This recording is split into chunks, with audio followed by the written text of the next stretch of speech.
স্বৈরশাসক আসাদের পলায়নে সিরিয়াবাসী উল্লাস উদযাপন করছে।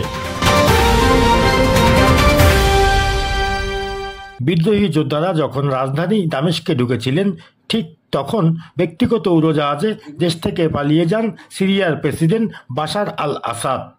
টানা ২৪ বছর ক্ষমতায় ছিলেন তিনি। এর মধ্যে দিয়ে দেশটিতে ৫৩ বছরের আসাদ পরিবারের শাসনের অবসান হয়েছে।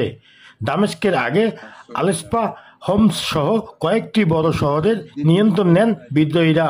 স্বৈরশাসক আসাদের পতনের জেরে আজ রোববার ৮ই ডিসেম্বর রাজপথে নেমে এসেছে, উল্লাসে মেতে উঠেছে সিরিয়াবাসী। সেনাবাহিনীর ট্যাঙ্কের উপর উল্লাস করছেন অনেকেই। বিদ্রোহী যোদ্ধাদের সঙ্গে উল্লাসে মাতেন সাধারণ মানুষ। সড়কে জ্বলছে আগুন, পাশেই মেশিনগান উঁচিয়ে উল্লাস করছেন একজন। দামেস্কের নিয়ন্ত্রণ নিতে রাতের অন্ধকারেই উমায়দ স্কোয়ারে পৌঁছে যান বিদ্রোহী যোদ্ধারা। সিরিয়ার তৃতীয় বৃহত্তম শহর হোমসে টেলিকমিউনিকেশন ভবনের সামনে অস্ত্র উঁচিয়ে আনন্দ করেন, উল্লাস করছেন বিদ্রোহীরা।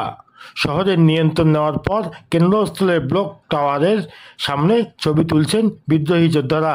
বাশার আল আসাদের বিদায়ের ঘণ্টা বেজে ওঠায় মধ্যরাতে আতশবাজিতে মেতে ওঠেন সিরিয়াবাসী।